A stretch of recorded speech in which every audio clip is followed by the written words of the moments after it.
The Boss Husband. Credit to the author. 366 hanggang 72. Ang mga pangalan po na nandito ay galing sa mga name generator. Kaya kung meron man pagkakatulad sa mga pangalan ng totoong tao o lugar, ito ay tunay na hindi sinasadya. Ang kwentong ito ay rated SPJ. Striktong patnubay sa mga walang jowa. Ito ay bawal din sa bata at matatandang walang asawa. Nakaupo sa loob ng minamanehong Audi Karen na amoy ni Justin ang amoy ng kanyang katawan na kumalat sa buong sasakyan. Ito dapat ang kotseng karaniwan niyang minamaneho.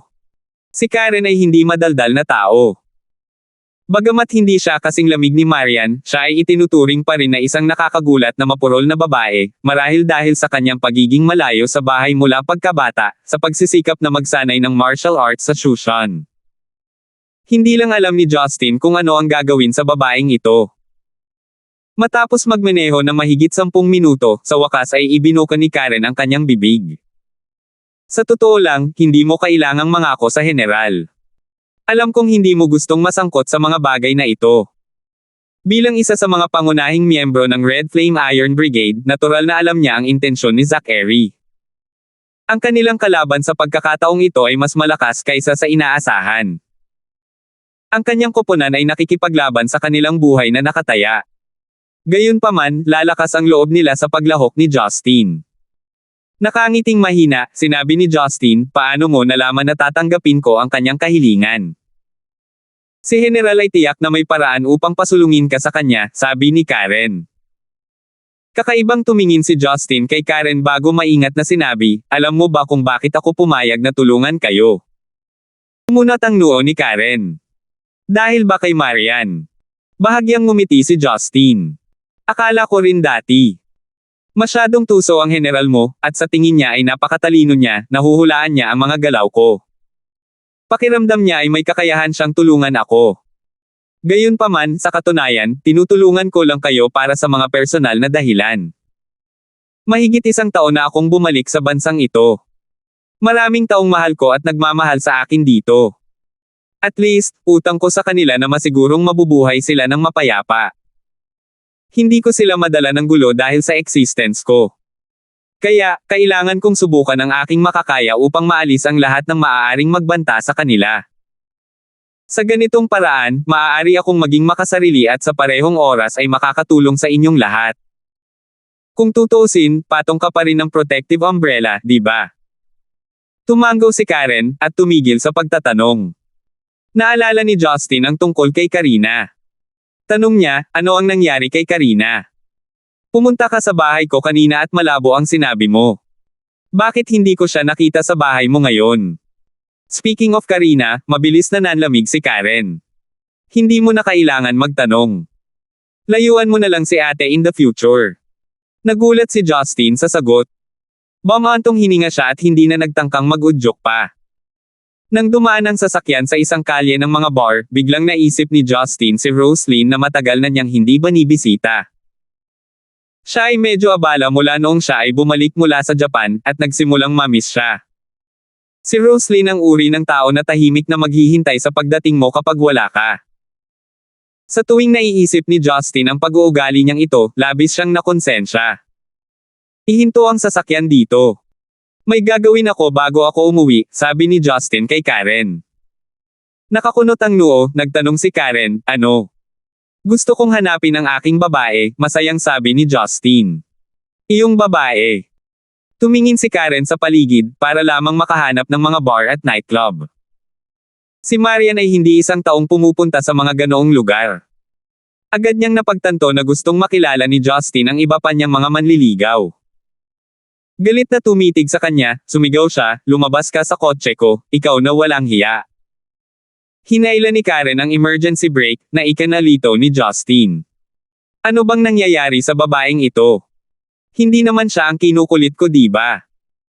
Matapos bumaba si Justin mula sa kotse at naglakad patungo sa Roslyn Bar, si Karen ay nakaupo sa kanyang sasakyan habang nakatitig sa kanyang likuran na dahan-daang lumalayo. Pagkaraan ng ilang sandali, bahagyang napabuntong hininga si Karen. Bamulong siya, ang bobo kong kapatid. Worth it ba ang isang lalaking katulad niya? Hindi alam ni Justin ang iniisip ni Karen. Nang makita niya ang sign ng Roslyn Bar, naisipan niyang sumugod sa loob para yakapin si Roslyn at halikan. Walang mangyayari kapag masyado siyang abala para isipin siya. Gayunpaman, kapag naalala niya ang pag-iral nito, magsisimulang uminit ang isip niya. Dahil hapon na, medyo walang laman ang bar. Naglakad si Justin sa front counter at nakita si Rowena na masigasig na naglilinis ng isang kristal na baso ng alak. Nang makita si Justin, ngumiti si Rowena. Brother Gibson, sa wakas ay narito ka na. Si elder sister ay nasaroon ng loob ngayon na nagbigay sa amin ng kirot nang makita namin siya. Napangiti si Justin sa isang nakakahiyang paraan. I'm quite busy nowadays. Kakauwi ko lang ng bansa. Hindi naman galit si Roslyn, di ba? Brother Gibson, kahit na abala ka, dapat mong isaalang-alang na tawagan si elder sister paminsan-minsan. Hindi tulad ng hindi mo naiintindihan ang personalidad ni elder sister. Hindi siya ang tipong magkukusa na tawagan ka ng wala saan, sabi ni Rowena habang nagpoprotesta siya para kay Roslyn. Dahil naging malapit siya kay Justin, kaya niyang maging mas prangka. Malungkot na pagtanto ni Justin na hindi niya ugali na tawagan ang kanyang mga babae. Tiyak na mukhang hindi pa siya nagkusa na tawagan ang mga babae sa paligid niya para magtanong tungkol sa kanila. Ito ay maaaring dahil sa kanyang pabaya na pag-uugali dati, hindi banggitin na siya ay palaging napaka-independent, kaya ang pakikipag-ugnay sa mga tao sa paligid niya ay hindi natural. Mukhang kailangan kong baguhin ang aking masamang ugali. Hindi ko hahayaang magdusa palagi ang mga taong mahal ko. Hindi mo kailangang magbago. Hindi ka na magiging ikaw kung gagawin mo. Biglang umalangaw-ngaw mula sa harapan ang malumanay at masayang boses ni Roslyn. Itinaas ni Justin ang kanyang ulo, nakita lamang si Roslyn na nakangiti sa kanya, nakasuot ng purple, low-neck cardigan kasama ang isang kulay abo, parang ripple, Irish na palda. Lumilitaw na nagpunta si Roslyn sa isang salon at nagpagamot ng buhok kamakailan. Ang kanyang magandang buhok ay orihinal na tuwid at makinis, ngunit ngayon ay bahagyang kulot, na naging sanhi ng kanyang hitsura na hindi gaanong kabayanihan, ngunit mas banayad at kaakit-akit. Awkwardly, sinabi ni Justin, kailangan kong magbago. Hindi ko kayang pahirapan ka palagi. Hindi naman maganda ang ugali nito. Napailing si Roslyn habang nakangiti. Para sa akin, ang lahat ng iyong mga gawi ay mahusay. Kaya't huwag mong baguhin ang mga ito. Bakit hindi nabibigo ang babaeng ito na magsabi ng nakakataba ng puso? Kung ito ang paraan niya para gapyusan ang mga lalaki, naramdaman ni Justin na kusang loob siyang igapos mula sa lahat ng direksyon. Si Rowena ay gumawa ng labis na ekspresyon na nagpapahiwatig ng pagkaasim. Elder sister, kaya kahit ikaw ay marunong mag-spout ng mga cheesy lines na tulad nito. Ano ito? Gusto ba ng ating Rowena na maghanap ng lalaking makakapagsabi ng ganoon din sa kanya? Nakangiting tanong ni Roslyn. Inilabas ni Rowena ang kanyang dila bago na natiling tahimik. Lumakad pasulong si Justin at hinawakan ang isa sa malambot, mala-jade na kamay ni Roslyn bago ito kinurot ng bahagya. Pagkatapos ay hinailan niya si Roslyn sa isang tahimik na sulok sa bar. Nagpunta ako sa Japan kanina, at sobrang abala noong bumalik ako, kaya wala akong oras na bisitahin ka. Hindi na kailangan ng paliwanag. Hindi ako spoiled na batang babae na gustong makasama ang kanyang kasintahan buong araw. Kaya kung maghintay, walang magawang sabi ni Roslyn. Nakangiting mapait, sinabi ni Justin, Babe Roslyn, sa totoo lang, kung umarte ka na parang spoiled na batang babae sa harap ko, sinaktan mo ako, o pagalitan ako, talagang mas magaan ang pakiramdam ko. Hindi ako mahilig tumingin sa iyo ng tahimik na naghihintay sa pagdating ko. I'm happy enough to hear you say that. At saka, kung talagang gusto ko, mahahanap kita sa kumpanya mo kung talagang nami-miss kita. Shareholder ako ng kumpanya mo, sabi ni Roslyn bago comment. Tinapik ni Justin ang likod ng kamay ni Roslyn. Alam niyang walang silbi ang sasabihin niya. Ang katotohanan na ganito ang ugali ni Roslyn ay hindi naiiba sa kanyang nahihirapang tretuhin ng maayos ang kanyang mga babae. Mahirap magbago. Biglang sinundot ni Roslyn ang baba ni Justin gamit ang kanyang daliri. Hobby, itaas mo ang iyong ulo. Ham. Ang maliwanag at puno ng tubig na mga mata ni Roslyn ay nakatingin mismo sa mga mata ni Justin. Ganito lang. Huwag kang gagalaw, hayaan mo akong tumingin sa'yo ng harapan, habang ganito rin ang tingin mo sa akin. Anong nangyayari? Hindi maintindihan ni Justin kung ano ang kanyang ginagawa, ngunit sinunod pa rin siya. Pagkatapos ng halos 10 segundong magkatitigan ang dalawa, tumawa si Roslyn, na parang tuwang-tuwa. Babe, bakit nakangiti ka na parang tanga? Tanong ni Justin na nalilito. Ikaw ang tanga, hindi ako, sagot ni Roslyn. Nabasa ko ang isang magazine kahapon, na may isang segment na isinulat tungkol sa isang dayuhang mag-asawa, na maibiging namuhay na magkasama, sa buong buhay nila. May mga nagtanong sa kanila kung bakit hindi sila nag-away, at kung paano nila mapapanatiling mahal ang isa't isa ng sobra-sobra. Ang sagot nila ay, gaano man sila kabisi, maglalaan sila ng halos 10 segundo ng kanilang oras upang tingnan ang isa't isa. Napanatili nila ang ugali na ito mula noong sila ay malapit ng magpakasal, hanggang sa sila ay malapit ng magpakasal, hanggang sa sila ay malapit ng magpakasal, hanggang sa sila ay magpakasal. Bahagyang nanginig ang puso ni Justin. Nang malumanay na isinalaysay ni Roslyn ang bagay na iyon, halos matuno ng tono nito ang puso niya. Hindi man tayo araw-araw magtitinginan, simula ngayon, tuwing magkikita tayo, tumingin ka sa mata ko sa loob ng 10 segundo, mabibigyan mo ba ako niyan? 10 segundo. Ang gusto lang ng babaeng ito ay 10 segundo. Naramdaman ni Justin na nagsimulang uminit ang kanyang mga mata. Hindi niya alam kung dahil ba sa sobrang lakas ng heater sa bar, o iba pa. Napakatanga mong babae. Lagi mo na lang akong hinihintay na ganito. Hindi ka ba naaagrabyado sa kahit anong paraan? Tahimik na umiling si Roslyn. Hindi naman. Naisip ko ito noong nagdedesisyon ako, pero pinili ko pa ring sundan ka sa wakas. Hobby, para sa akin, blessing sa tuwing pumupunta ka sa akin. Actually, bawat segundong hinihintay kong dumating ka, blessing na rin sa akin. Ang kaligayahan ay palaging dalawang panig. Napakapalad ko kapag tinatrato mo ako ng mabuti. Ang paghihintay sa iyo ay aking pagpapala rin. Ngumiti si Justin. Oo. Ang kaligayahan ay palaging dalawang panig. Ang isa ay nakakakuha ng kaligayahan bilang kapalit sa pagbibigay ng kaligayahan. Naiintindihan ni Roslyn ang prinsipyong ito, ngunit sa kasamaang palad napakaraming tao sa mundong ito ang hindi. Habang matamis na nag-uusap ang dalawa, may pumasok na mag-asawa sa loob ng bar. Bago tumingin doon sina Justin at Roslyn, si Rowena na nasa front counter ay sumigaw, "Kuya." 367. Ang nakatatandang kapatid ni Rowena. Nagulat si Justin saglit. Hindi ba't si Boyet, ang dati kong kasamahan na matagal ko nang hindi nakikita? Noong nagtatrabaho pa siya sa Yellow International, sina Justin at Boyet ay mga kasamahan na nagtrabaho sa parehong opisina. Malinaw na naaalala ni Justin ang panahon na si Boyet ay hinabol ng mga gangster at pinilit na pagsilbihan ang mga lalaki dahil siya ay napakababae. Narinig niyang umalis si Boyet para maging editor, at hindi na niya ito nakita mula noon. Tumayo sina Justin at Roslyn at tumingin sa pasukan. Si Boyet talaga. Nakasuot ng itim na jacket, si Boyet ay mukhang mas buhay na buhay kaysa sa dati matapos niyang gupitin ang kanyang buhok. Kasabay nito ang paglaki ng bigot niya na lalong nagmukhang lalaki.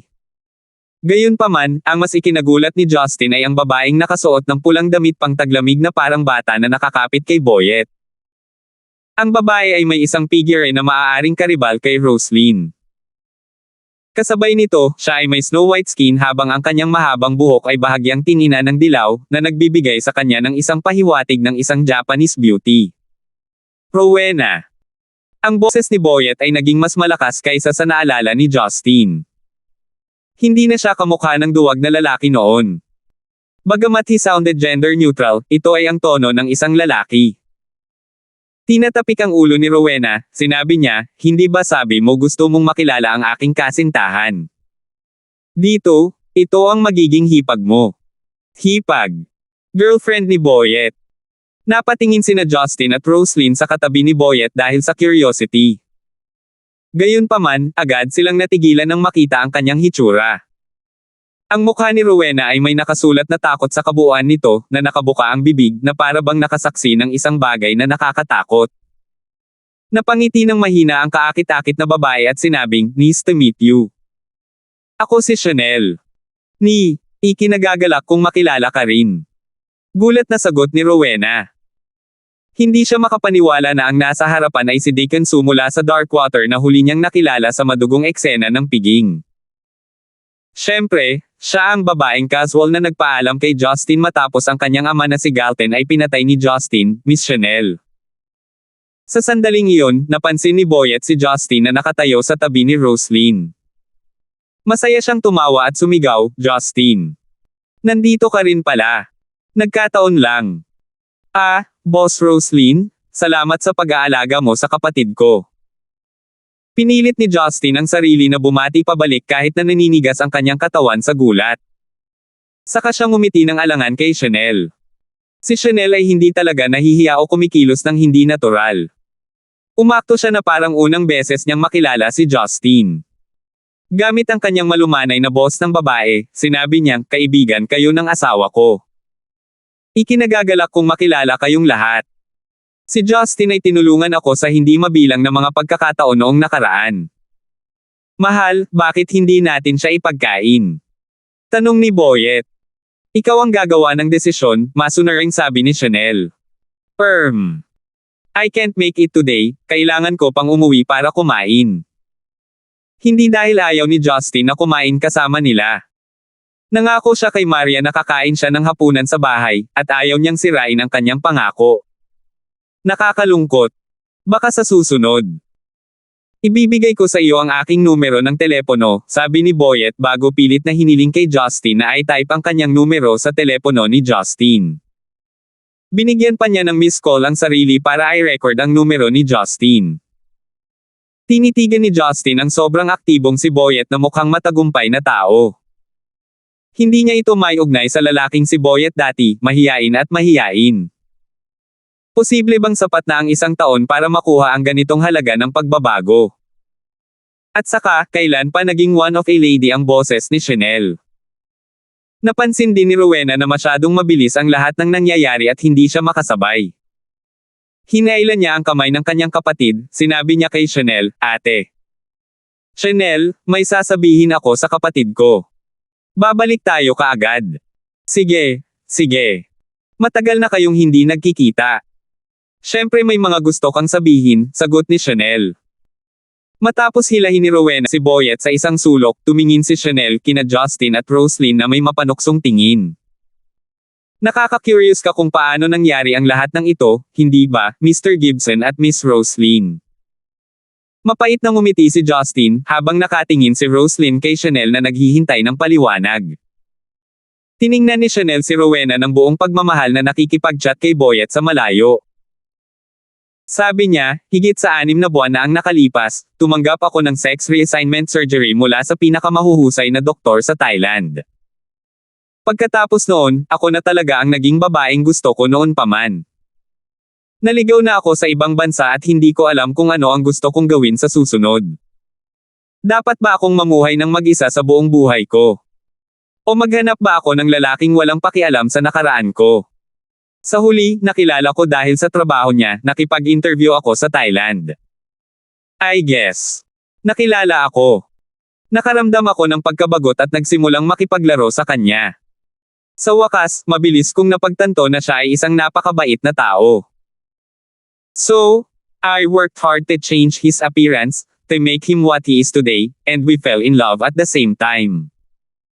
Natitiyak ni Justin na may higit pang mga walang katotohanan na twists at turns sa kwento, ngunit hindi angkop para sa kanya na magtanong ng higit pa kaysa sa nararapat. Kung gayon alam niya ang tungkol sa iyong nakaraan, habang alam mo rin ang tungkol sa kanya. Hindi ba kayo nakakaramdam ng awkward na magkasama? Ang pag-ibig ay isang mahiwagang bagay. Dahil sa pag-ibig, muli naming nakilala ang isa't isa. Siya ang editor ng lalaki na si Boyet, habang ako naman ang kanyang babaeng Chanel na pinalaki niya. Hindi ba't ito ay mahusay? Ang aming buhay ay dapat na simple at pinagpala mula sa simula, masayang sabi ni Chanel. Talagang isa na akong tunay na babae ngayon.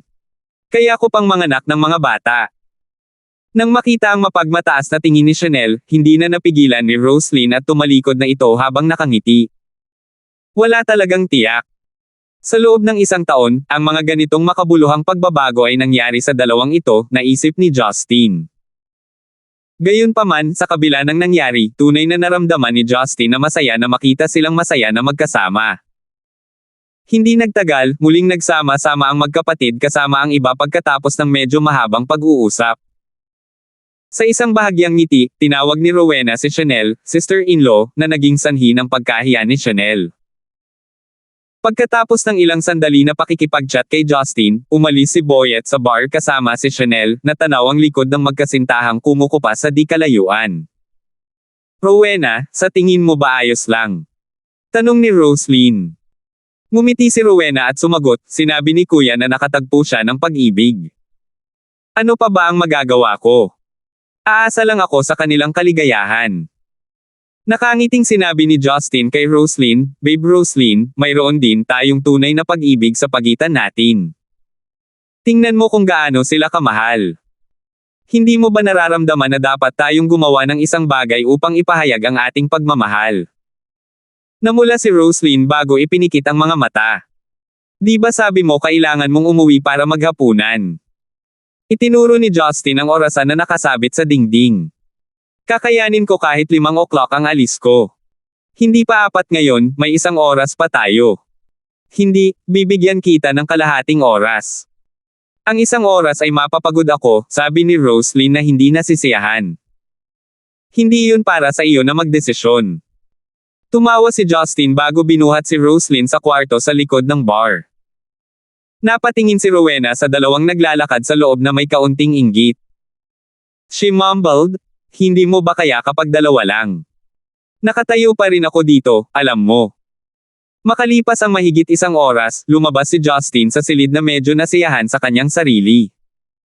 Baka sa kanyang mukha ang kasiyahan. Pagkatapos magpaalam kay Rowena, nagmamadali siyang umuwi para sa hapunan. Pagdating niya sa bahay, dinadala ni Yuna at Lucille ang bagong luto sa hapagkainan. Nang makita ang pagbabalik ni Justin, si Lucille na nag-aalala sa buong oras ay nagtanong kaagad, Brother Gibson, kumusta ito? Ngumiti si Justin at sumagot, paano pa ito nawala? Siya ay ginagamot at nagpapahinga na ngayon. Phew! Pinakalma ni Lucille ang sarili.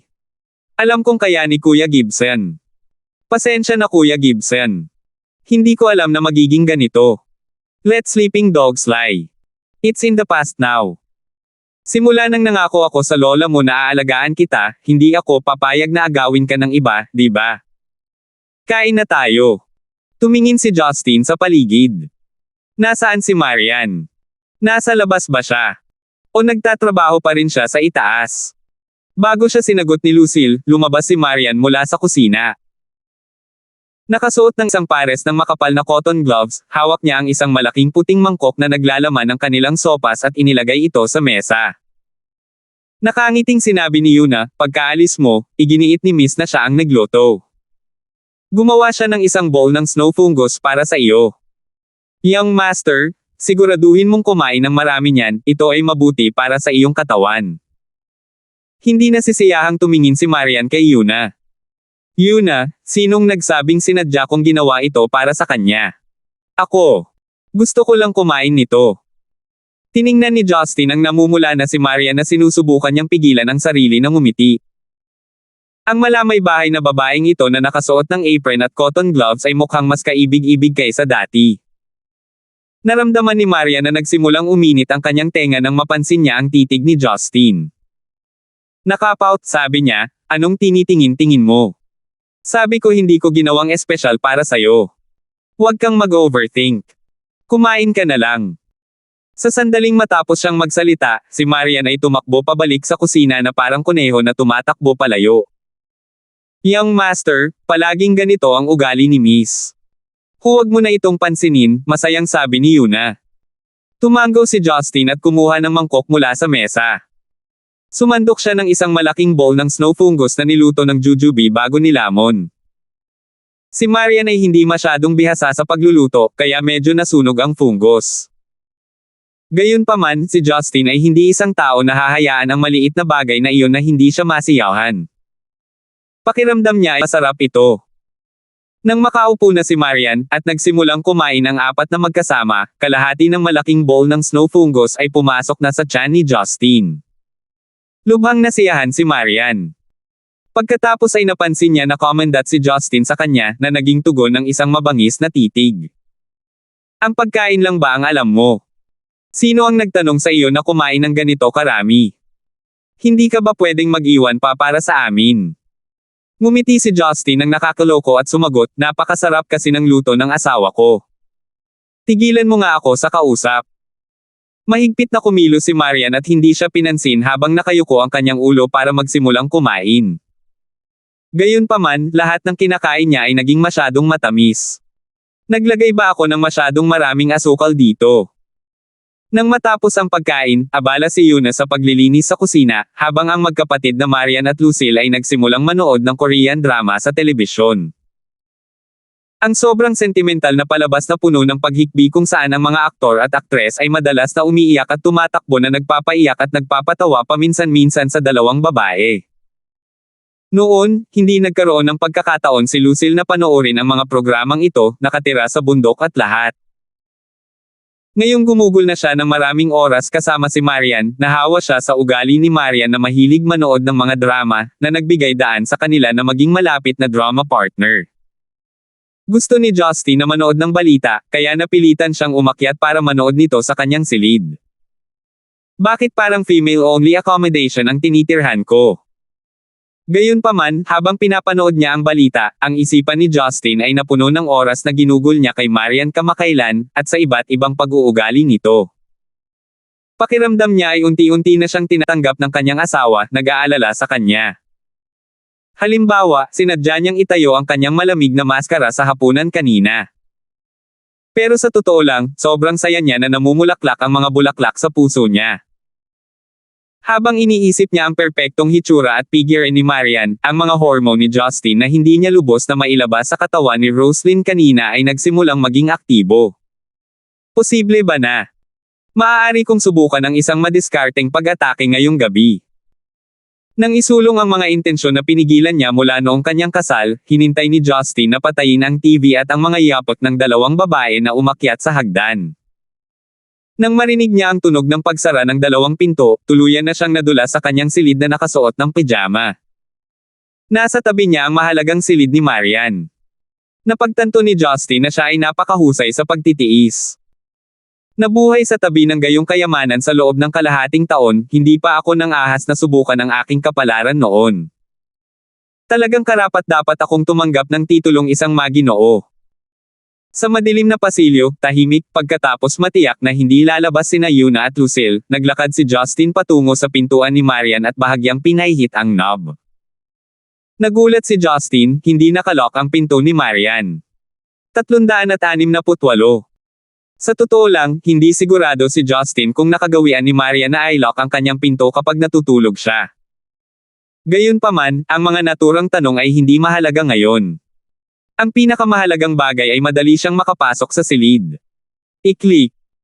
Ang tunog na ginawa ng knob kapag umiikot ay napakaliit kaya't hindi masasabi ng mga ordinaryong tao na nakabukas ang pinto. Pagpasok sa silid, tinamaan siya ng alon ng pabango ng babae. Ang hindi malinaw na amoy ng katawan ni Marian ay parang halimuyak lamang ng isang Cape Jasmine, na naging dahilan upang huminga ng malalim si Justin ng maraming beses bilang kasiyahan. Ikinalulungkot ni Justin ang katotohanan na siya ay kalahating malay lamang noong gabi ng pagkakasalubong sa babaeng ito sa kanyang inuupahang apartment. Kung naging malinaw lang ang kanyang isip noon, sigurado siya, magiging mas kasiya siyang karanasan iyon. Gayunpaman, sa kabutihang palad, pinahintulutan sila ng kapalaran na makarating sa kung nasaan sila ngayon.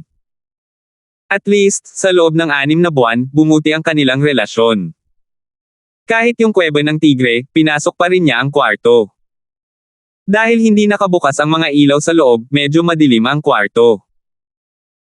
Gayunpaman, dahil sa matalas na pangitain ni Justin, kailangan lang niya ng kaunting liwanag upang bigyang daan siyang panandaliang tumingin sa paligid sa silid. Ang boudoir ni Marian ay may kombinasyon ng mga maiinit na kulay, kabilang ang pink, light red, light blue at pula at puting polka dots. Ang kanyang kumot, at mga unan ay lahat ay may mga larawan ng mga cartoon character. Bagamat ang istruktura ng silid ay halos kapareho ng kay Justin, ang tono nito ay karaniwang isa sa isang batang babae na mahilig sa mga pantasyang pag-ibig, na lubos na naiiba sa malamig na ugali ni Marian. Gayunpaman, habang iniisip ito ni Justin, mas naiintindihan niya ito. Siya ay isang babae na mahilig sa cheesy na mga drama, natural lang na nag-enjoy siya sa pag-iibigan. Gayunpaman, karaniwan lamang niyang isinusuot ang kanyang nagyayelong malamig na harapan na nagtutulak sa mga tao palayo, kapag kaharap ang mga lalaking bumangga sa kanya. Ang mga dekorasyon at disenyo ng silid ay pangalawa sa sandaling ito. Itinoon lamang ni Justin ang atensyon kung may tao sa kama. Lumapit siya ng 2 hakbang bago nagulat, walang tao sa kama. Bago masuri ni Justin kung bakit wala si Marian sa kanyang sariling silid, maririnig ang mga yabag mula sa daanan sa labas. Pinakinggan niyang mabuti ang mga yabag. Mukhang papunta na sila sa kwarto. Sa wakas ay naisip ni Justin na malamang na si Marian ang bumalik sa kanyang silid. Dahil siya mismo, hindi magtatago si Justin sa isang lugar na parang tanga, o lalabas ng kwarto. Napuno siya ng resolusyon ngayong gabi. Hindi ba't sinubukan niyang ibalik ang pride niya bilang lalaki mula sa katawan ng kanyang lehitimong asawa? Tila nakagawa ng matatag na desisyon si Justin. Kahit na magpumigla si Marian, igigigting niya ang kanyang mga ngipin at ipapasuko ang kanyang sarili sa kanya ngayong gabi. Ang kanilang relasyon ay unti-unting bumubuti bawat araw. Pagkatapos na maging malapit, natural lamang na dapat nilang ibaba ang kanilang pagpigil. Bilang resulta, lumipat si Justin sa gilid ng pinto, bago tahimik na naghihintay sa pagdating ni Marian. Pinlano niyang bigyan siya ng hindi malilimutang yakap. Habang papalapit ang mga yabag, bumilis ang tibok ng puso ni Justin.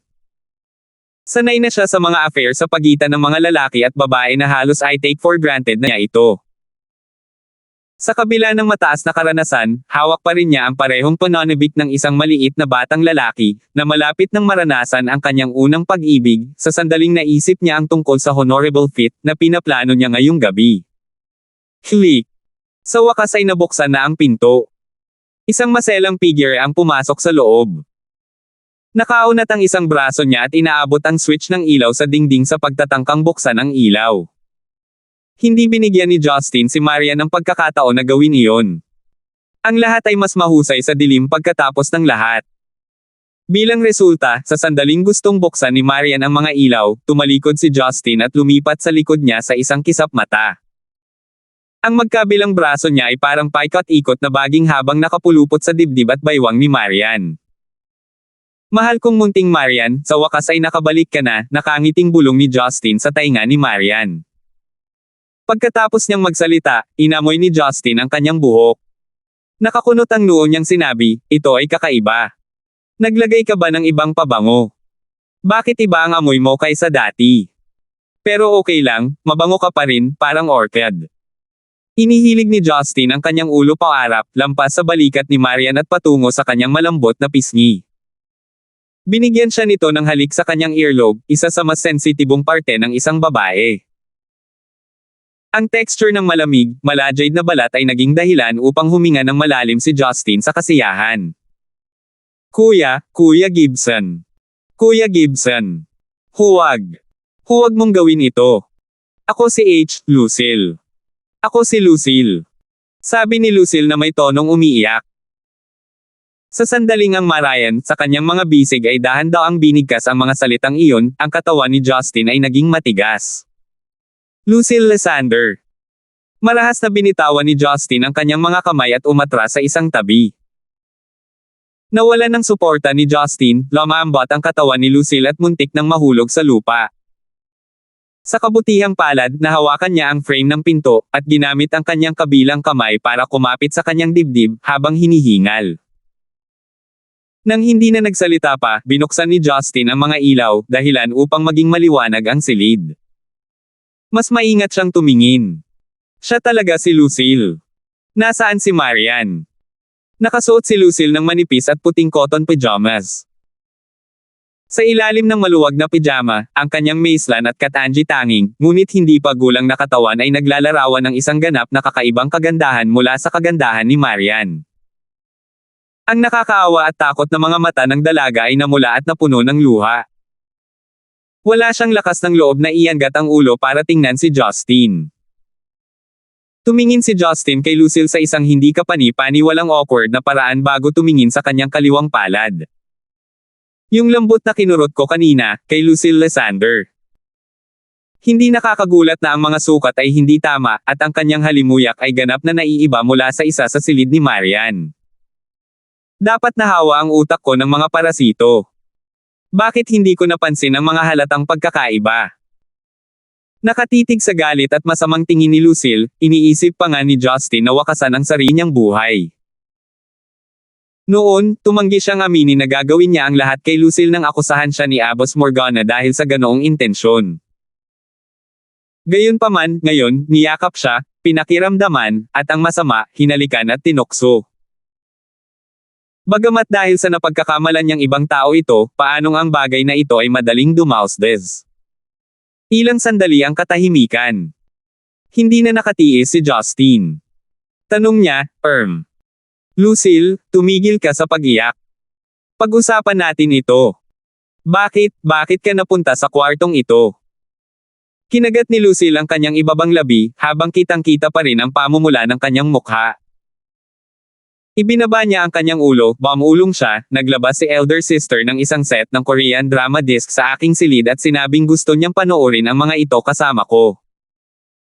Tinanong niya kung maaari siyang matulog sa kwarto ko ngayong gabi at pag-usapan ang drama. Dahil gusto rin niyang maligo sa kwarto ko, hiniling niya sa akin na kumuha ng isang set ng pijama para sa kanya. Natahimik si Justin. Muli niyang nilinggan ang silid ni Marian. Talagang walang uri ng multimedia entertainment device sa kanyang silid. Dahil guest room ang kwarto ni Lucille noon, kumpleto ang lahat doon. Normal lang na gustong manood ni Marian sa silid na iyon. Bakit kayo nanonood ng Korean drama ngayong gabi na? Ngumiti ng mapait si Justin. Ngumisi si Lucille. Bumili si elder sister ng mga DVD para ipagpatuloy ang panonood ngayong gabi pagkatapos naming matapos ang episode sa TV ngayon lang. Itong mga TV station. Hindi ba pwedeng laruin lang nila ang lahat sa isang upuan? Nainip nila ang aking babae at pinilit siyang umalis upang bumili ng mga disc. Saway ni Justin sa kanyang isipan. Isa pa, ano ang napakaganda sa mga Korean drama na ito? Nakaka-addict ba na hindi makalakad si Marian para kumuha ng isang set ng damit? Gayunpaman, hindi lahat ng ito ang pangunahing problema ngayon. Kailangan niyang mag-isip ng paraan para ipaliwanag kay Lucille ang tungkol sa kanyang kamangmangan na gawa. Lucille, huwag kang magalit, kanina lang ako. Alam ko. Hindi pinayagan ni Lucille si Justin na ipagpatuloy ang kanyang mga salita. Alam kong napagkamalan ako ni Brother Gibson bilang elder sister, okay lang ako. Lalong nakonsensya si Justin matapos marinig ang mga salita ni Lucille. Gayunpaman, ang nagawa ay hindi na maibabalik. Kung umasta siya na parang walang nangyari noon, hindi ba siya iba sa isang rogue? Bakit hindi natin ayusin ito ng ganito, sabi ni Justin pagkatapos mag-isip ng ilang sandali, Lucille, sampilan mo ako ng 2 beses sa mukha ko, at maaari mong tawaging Moran, o Tanga, o iba pang katulad nito. Sa ganitong paraan, maaari mong ituring ito bilang isang masama na ginawa ko sa iyo, na kung saan binugbog mo ako pagkatapos. Ang puso ni Lucille ay tumitibok ng matindi habang siya ay labis na nahihiya at nagkasala. Matapos pakinggan ang mungkahi ni Justin, hindi niya napigil ang humagalpak ng tawa. Tumingin kay Justin, sinabi niya, Brother Gibson, anong katangahan na ideya ang naisip mo na hindi mo gagawin ang sinasabi mo? Hindi ko talaga masisisi iyon. Hindi mo naman sinasadya. Sakto lang dahil hindi ko sinasadya na masama ang loob ko dito. Nagdalamhati si Justin sa kanyang puso. Bakit kailangan kong maging malas? Sa wakas ay nagkaroon ako ng lakas ng loob na subukan ang aking kapalaran ngayong gabi. Hindi lang ako nabigo sa pagpuslit sa aking asawa, sa halip ay nahawakan ko ang kanyang kapatid. May mas kapos-palad na hindi pa nangyari. Noong kausap ni Justin si Lucille, napansin ni Marian na mas matagal si Lucille kaysa sa kailangan niya. Akala niya ay hindi mahanap ni Lucille ang kanyang pijama sa aparador, o may nangyaring hindi gaanong mahalaga. Matapos ihinto ang palabas, sa wakas ay pinilit niyang lumayo sa telebisyon at sakupin ang sitwasyon. Ang papalapit na yabag ni Marian ay naririnig ni na Justin at Lucille, ngunit wala silang ideya kung ano ang dapat nilang gawin. Hindi sisirain ni Justin ang bintana at tumalon pababa mula sa villa para lang dito. Gayunpaman, walang anumang bagay sa silid ni Marian na magagamit niya upang takpan ang kanyang sarili, lalo na ang isang lugar kung saan siya magtagwan. Kaya, nang dumating si Marian sa pintuan, napansin niya na ang mukhang kahina-hinalang Justin ay nakatayo sa tabi ni Lucille na kinakabahan at namumula. Bahagyang nalito si Marian noong una, ngunit hindi nagtagal ay napagtanto niya ang hindi pangkaraniwang pag-uugali ni Lucille. Alam niyang may mali, sumimangot siya at tinanong si Justin, bakit ka nandito? Gustong magpaliwanag ni Justin, ngunit walang pumasok na desente sa kanyang isipan. Walang maayos na paliwanag ang maisip niya kung bakit siya mapupunta sa silid ni Marian. Hindi inaasahan ni Marian ang paliwanag mula sa kanya. Ang kanyang kaakit-akit na mga mata ay hindi nagtagal ay naging 1,000 taong gulang na stalactites habang itinuturo nila si Justin, na naging dahilan upang ang kanyang mga pandama ay manhid at ang mga buto ay nanlamig. Ano ito? Mukhang hindi mo maipaliwanag ang iyong sarili, malamig na sabi ni Marian. Nanatiling tahimik si Justin ng mahabang panahon. He then smiled awkwardly and said, "We're husband and wife after all." Hehe, hindi naman masama na maging interesado ako sa pagtulog mo, di ba? Alam ni Marian na si Justin ay gagawa ng paliwanag tungkol sa kanilang katayuan sa kasal. Tinanong niya, kung gayon, ano ang nangyari kay Lucille Lysander? Hindi mo sasabihin sa akin na namumula ang tenga ni Lucille dahil lang sa isang beses mo siyang tiningnan, hindi ba? Ibinaba ni Lucille ang kanyang ulo kaya halos bumabaon ang kanyang baba sa kanyang dibdib. Dahan-dahan siyang lumipat patungo kay Marian upang tumabi sa kanya, at hindi nang ahas na magsalita. Kinamot ni Justin ang kanyang anit habang siya ay naubusan ng ideya. Hindi siya isang malambot na persimmon na maaaring kurutin ng sinuman. Kaya, nagpasya siyang maging tapat. Malakas na sinabi niya, magiging tapat ako sa iyo kung gayon. Ang iyong asawa, na nangyari sa akin, ay gustong kunan ang busog sa pamamagitan ng puwersa. Gayunpaman, ang bow, ay hindi napunta dito, habang ang crossbow, ay napagkamalan kong bow, at hinawakan ito saglit. Ngunit huwag mag-alala, hindi ako nagpaputok ng pana, kaya't ang pana, ay pana, pa rin. Huwag ka nang magalit. Ang ordinaryong tao ay talagang walang ideya kung anong kalokohan ang ibinubulalas ni Justin. Gayunpaman, likas na matalino si Marian, bilang karagdagan sa ekspresyon ni Lucille at karaniwang pag-uugali ni Justin, agad niyang naunawaan ang nangyari. Galit na galit si Marian nang makita ang walang hiya at walang pakialam na hitsura ni Justin. Alam na alam niya ang kanyang maling nagawa, kaya mas nakakainis na parusuhan siya. Kunin ang busog sa pamamagitan ng puwersa. Napuno ba ng kalokohan ang utak ng lalaking ito? Ako ang nagkusa para ipahayag ang aking pagsang-ayon sa kanya. Hindi ba niya magagamit ang mas angkop na paraan para makipag-usap sa akin tungkol dito? Sinong asawa sa mundo ang talagang pumupunta sa higa ng kanyang asawa para gawin ito ng pilit sa hating gabi? Sa katunayan, talagang makatwiran si Marian tungkol dito, ngunit nabigo siyang isaalang-alang ang panggigipit na karaniwan niyang ibinibigay kay Justin. Kalahating taon na silang kasal. Kadalasan ay malamig ang pakikitungo niya sa kanya at hindi kailanman binigyan ng pagkakataon si Justin na mapalapit sa kanya. Bakit maglalakas loob si Justin na paglaruan ang matalim na dulo ng kutsilyo? Kaya, naligaw si Justin na naging dahilan upang makabuo siya ng serye ng mga walang katotohanang ideya. Hindi niya akalain na papayag si Marian na matulog kasama niya sa iisang kama. Upang lumala ang bagay, ang plano ni Justin ay ganap na patagilid dahil sa hitsura ni Lucille. Itinuring ni Marian si Lucille bilang kanyang sariling kapatid. Ito ay lubos na makatwiran para sa kanya na magalit matapos malaman na ang kanyang kapatid na babae at ang kanyang asawa ay may malabo ngunit umiiral na relasyon. Lumabas ka! Bawal ka sa aking silid sa hinaharap, walang ekspresyong sabi ni Marian sa malamig na paraan habang sinusubukang pigilan ang kanyang galit. Masasabi ni Justin na naasar si Marian, naasar ng husto. Nanghihinayang siya sa sinabi niyang bastos. Kahit na iyon talaga ang kanyang matapat na pag-iisip, dapat ay gumamit na lang siya ng euphemism. Marian! Lumabas ka! Matiim na tinitigan ni Marian si Justin habang nanginginig ang kanyang mga balikat. Pakiramdam ni Justin ay walang magawa. Alam niyang ang tanging magagawa niya ay maghintay na maglaho ang galit nito. Kung hindi, ang anumang mga pagtatangka ay magiging hindi epektibo tulad ng pagsubok na manghuli ng isda gamit ang sirang lambat.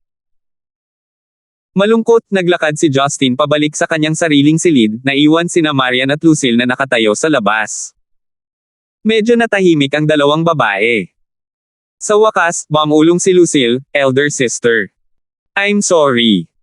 Pinaikit ni Marian ang kanyang mga mata. Hindi mo kailangang humingi ng tawad. Alam kong hindi mo kasalanan iyon. Actually. Tama na, hindi mo na kailangang magpaliwanag. Hindi kita sinisisi sa nangyari. Pagod na ako ngayon. Gusto kong magpahinga na maaga ngayon, ang mabuti pa ay magpahinga ka na rin, sabi ni Marian bago naglakad patungo sa kanyang kama at inayos ang kanyang kumot. Nagulat si Lucille. Gusto niyang tanungin si Marian kung gusto pa ba niyang manood ng Korean drama o hindi. Gayunpaman, hindi nagtagal ay naisip niya na si Marian ay wala sa mood para doon. Umaasim at komplikado ang bumalot sa kanyang puso. Good night elder sister, sabi ni Lucille bago tahimik na bumalik sa kanyang silid. Pagkaalis ni Lucille, walang lakas na nahulog si Marian sa kanyang kama. Nakatitig sa kisame, bumulong siya, Marian. Kahit ako ay nagsisimula ng magalit sa iyo. 369. Ang maladrama na karanasan noong gabing iyon ay nawala ng lakas ng loob kay Justin na tingnan ang mukha ni Marian kinaumagahan habang nag-aalmusal. Hindi dahil nahihiya si Justin. Naramdaman na lang niyang parang bata siya, not to mention that his plan failed. Nakakahiya. Si Marian sa kabilang banda, kumilos na parang walang nangyari. Inisip niya ang sarili niyang negosyo habang dahan-dahan niyang ngumunguya ang kanyang pagkain, na siyang tanging magandang bagay tungkol sa isang malaking bato ng yelo, na laging hindi malinaw ang emosyon. Walang makapagsasabi na may nangyaring mali. Si Lucille ay pinakamalungkot at kinakabahan. Nakaupo sa pagitan nila, hindi siya makatingin sa kaliwa o kanan. Hinawakan ni Justin ang kanyang katawan kagabi at hinalikan siya sa kanyang tainga, na naging sanhi ng pag-init ng kanyang katawan sa buong gabi. Ang kanyang puso ay hindi mapalagay, na naging dahilan upang hindi siya makatulog. Siya ay nanatili sa tabi ni Abbas Morgana mula pagkabata. Binalak pa niyang maging madre sa natitirang bahagi ng kanyang buhay. Gayunpaman, ang kanyang mga plano ay lumabas sa bintana nang siya ay sapilitang tumira sa bahay na ito ng kanyang lola, at hiniling na lumapit kay Justin upang maisakatuparan ang kanyang kasal. Noong una, walang anumang intensyon si Lucille na makipag-ugnayan kina Justin at Marian dahil medyo maayos ang kanilang pakikipag-ugnayan. Gayunpaman, dahil sa mga kamakailang pangyayari, nahirapan siyang isagawa ang kanyang pagpipigil sa sarili. Sa pagtatapos ng araw, nakatanggap siya ng edukasyon na higit na binibigyang diin ang tradisyonal na pag-iisip ng mga bagay-bagay. Ang kanyang katawan ay hindi pa nahawakan, kahit ng daliri ng isang lalaki, ngunit siya ay nahalikan, niyakap, at naramdaman kagabi. Imposibleng i-dismiss niya lang ito.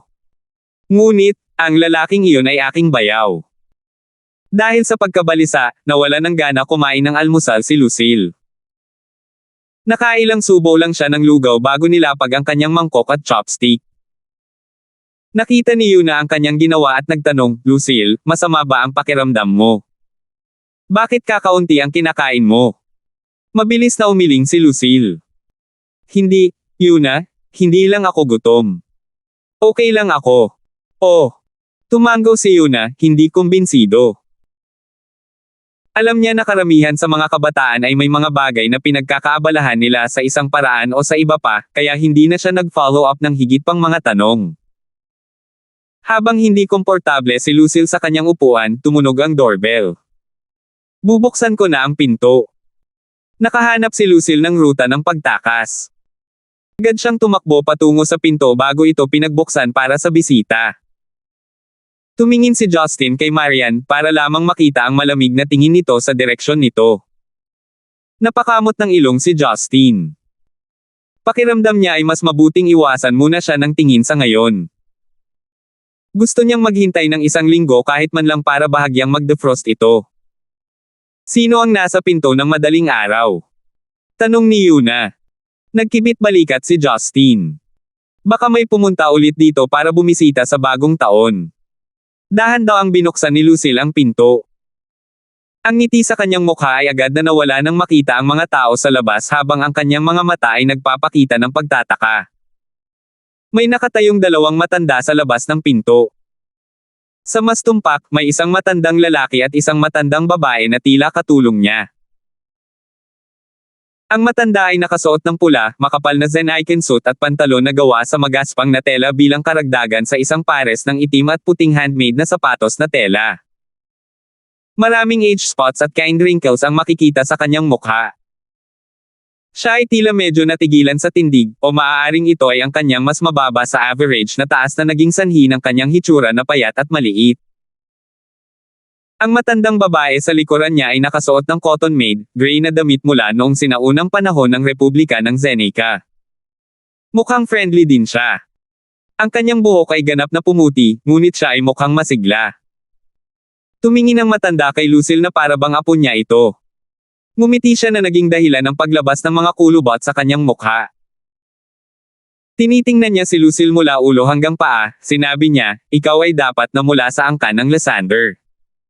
Malalaki ka na.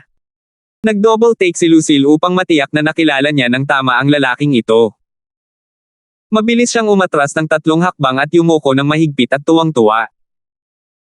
Nakayuko siya ng 2 beses, na bumubuo ng tamang anggulo sa kanyang baywang. Siya, Chairman. Ikinagagalak kung makilala ka. Ang mga kakaibang kilos ni Lucille ay nakakuha ng atensyon ng 3 tao sa loob. Bakit biglang yumuko ang batang ito? Sino ang mga bisita? Ikinaway ng matanda ang kanyang kamay. Mapagpakumbaba niyang sinabi, I have gave up that post for a while now, your actions are not need. I came here medyo madaling araw, sana hindi ko na ginulo ang almusal mo ngayon, di ba? Kumakain pa rin talaga kami. Naku, hindi. Hindi kami naiistorbo.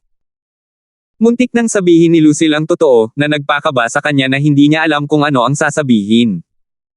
Tumawa ang matanda. Huwag kang kabahan. Hindi ako kumakain ng tao, matandang halimaw. Paano ako dapat manatiling kalmado? Mula pagkabata, 3 beses ko lang natatandaan na nakilala ko ang lalaking ito, 3 beses sa likod ng aking lola. Pero hindi ko makalimutan ang itsura niya. Isa siya sa iilang tao, na mga inapo ng founding fathers ng Zeneca, na naging dahilan ng pag-unlad ng Zeneca. Iniiwan ng iba pang mga bagay, kahit na si Lucille ay hindi madalas bumalik sa Central City mula noong siya ay nanatili sa MA Mountain, batay lamang sa pamisan-minsang paglalarawan ni Abbas Morgana, alam ni Lucille kung gaano kalakas ang matandang ito. Sa loob ng Central Bureau ngayon, maliban sa chairman mismo, halos lahat ay may ilang uri ng relasyon o koneksyon sa lalaking ito, lalo na ang iba pang mga ministerial na opisyal. Ito ay hindi masyadong malayo upang sabihin na isa sa 3 ministro ay handang tawagin ang matandang master. Bagamat ang angkan ng Lysander ay isang matatag na angkan sa Central City, kung ikukumpara sa angkan na itinayo ng matandang ito, maaari lamang itong ituring na isang pangalawang klase. Noong nasa kapangyarihan pa ang matandang ito, kahit walang tulong ng internet, social media at telebisyon, malawak pa rin siyang kinikilala at hinahangaan ng maraming tao. Sa kasamaang palad, siya ay mula sa ibang henerasyon kung tutuusin. Nang magbitiw ang matandang ito bilang chairman, kakaunti ang mga kabataan ang nakaalala sa kanya. Sa karamihan, ang mga gumawa, malabo lamang na naalala ang hugis ng kanyang mukha. Dahil hindi ipinanganak at lumaki si Lucille mula sa labas ng mundo, at sa halip ay isang walang karanasan, walang muwang na maliit na bata, natural siyang natakot at kinakabahan nang makita ang tunay, behind the scene na pinuno ng bansa. Mas matanda ako sa lolo mo ng medyo ilang taon, pero itinuring pa rin tayong iisang henerasyon. Kung hindi mo maisip kung ano ang I refer sa akin, tawagin mo lang akong Lolo Gibson, nakangiting sabi ni Gavin nang mapansin niya ang nalilitong hitsura ni Lucille. Malumanay na sumagot si Lucille, "Oo, Lolo Gibson." Noong una ay kinabahan si Lucille sa biglaang pagdating ni Gavin. Habang iniisip niya ito, inakala niyang gusto nitong ipaglaban ang apo niyang si Lester. Bilang resulta, tumingin siya kay Justin sa tabi ng hapagkainan habang nakaramdam siya ng pag-aalala. Sa hindi inaasahang pagkakataon, nakangiting naglakad si Gavin patungo kay Justin. Magalang na sinabi niya, "Huwag mo akong pansinin. Enjoy your breakfast." Naiinip lang akong pumunta, not to mention the old people usually wake up early, so as a result, I came here medyo maaga. We can chat after you finish eating. Si Justin ay may sensitibong pandinig. Narinig niyang tinawag siya ni Lucille na chairman. Kapag pinag-isipan niya ito ng mas mabuti, ang taong dapat bigyan ng ganoong paggalang ng apo ng angkan ng Lysander ay maaaring ang pinakamalaking pinuno ng Komite Sentral. Ang posisyon na ito ay hindi katulad ng Pangulo sa Estados Unidos. Bagamat hindi siya kasing kilala ng punong ministro, siya ang palaging taong nagtatakda ng mga pangkalahatang plano ng bansa. Gayunpaman, hindi nakilala ni Justin ang matandang ito kahit na madalas niyang pinapanood ang balita. Pagkatapos ay napagpasyahan niya na ang matanda ay dapat na isang retiradong pinuno ng komite. Bakit hindi malaman ni Justin kung sino ang matanda, lalo na noong siya ay tinawag na Lolo Gibson? Mapait na ngumiti si Justin habang nakatingin sa nakangiti at makapal na balat na matandang lalaki na iniisip ang sarili niyang negosyo na humahanga sa palamuti ng Villa. Walang lugar na maaaring itago ni Justin. Naramdaman ni Justin na nakakagulat na ang kanyang ama ay ang commander ng isang rehiyong militar. Gayunpaman, ang kanyang lolo ay talagang isang namumuno sa bansa. Wala akong nakita o narinig na pagsilip mula sa aking pamilya sa loob ng 20 taon na aking nabubuhay.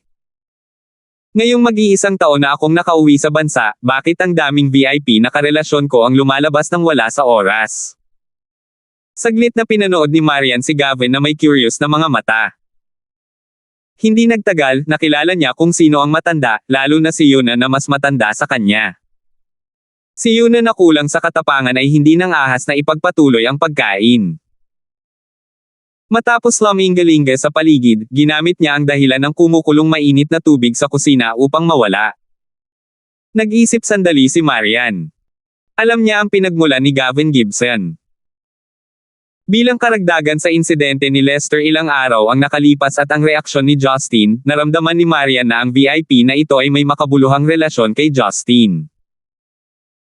Gayunpaman, habang pinag-iisipan niya ito, mas lalo niyang nakita itong katawa-tawa. Pareho silang pinangalan ng Gibson. Posible bang miyembro ng pinakamalakas na angkan sa Zenica ang ganoong lalaki? Siguradong banibiro mo ako. Hindi kaya magiging prince siya nito. Lihim na tinitigan ni Marian si Justin. Wala naman siyang pinagkaiba noong nagtitinda pa siya ng tuhog ng tupa. 370. Ang natitirang bahagi ng pagkain ay naging awkward at mura. Anuman, nagawa pa rin ni Justin na lagok ang isang malaking mangkok ng sinigang, habang si Marian ay may ilang kutsara bago ibinaba ang kanyang mangkok at chopstick na katulad ng ginawa ni Lucille. Mabilis na inayos ni Yuna ang hapagkainan na parang bagyo, at ipinasa kay Lucille ang gawain ng maggawa ng tsaa. Malinaw na hindi siya naglakas loob na gumawa ng tsaa sa harap ng gayong tao. Bakit bibisita ang isang mahalagang tao? Lumaki ba ang negosyo ni Miss kaya kahit ang pinuno ng bansa ay gustong makipagkita sa kanya? Napaisip si Yuna, nalilito. Nakatitig si Gavin sa isang oil painting na likha ng isang sikat na artista na binili ni Marian. Nakita ng matandang babae na naghihintay sa kanya si Justin at ang iba pa at sinabing, "Guro, tapos na po silang kumain." Nakangiting lumingon si Gavin.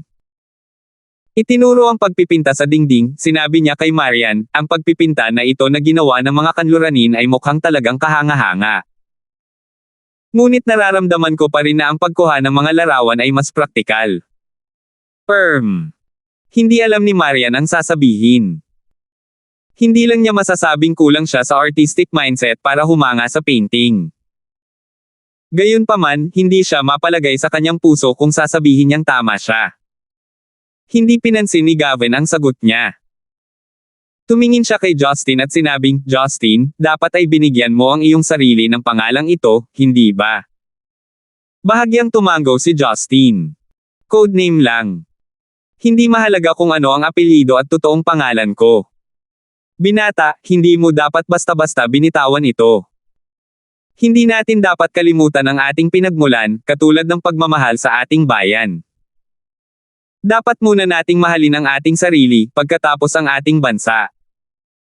Kung wala tayo pakialam sa ating pinagmulan, ano pa ba ang dapat nating alalahanin?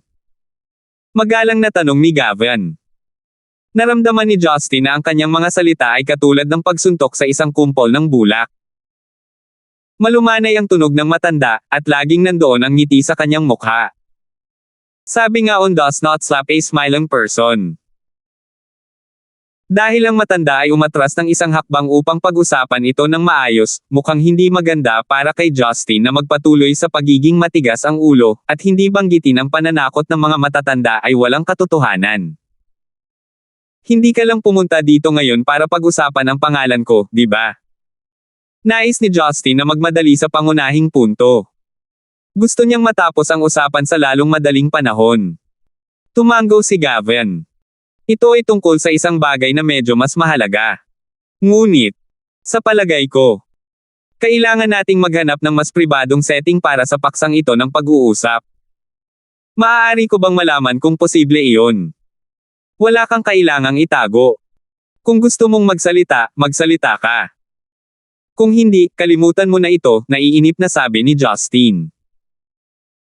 Nakakunot ang noo, tinitigan ni Marian si Justin ng masama at pinagalitan, Justin, ingatan mo ang iyong pananalita.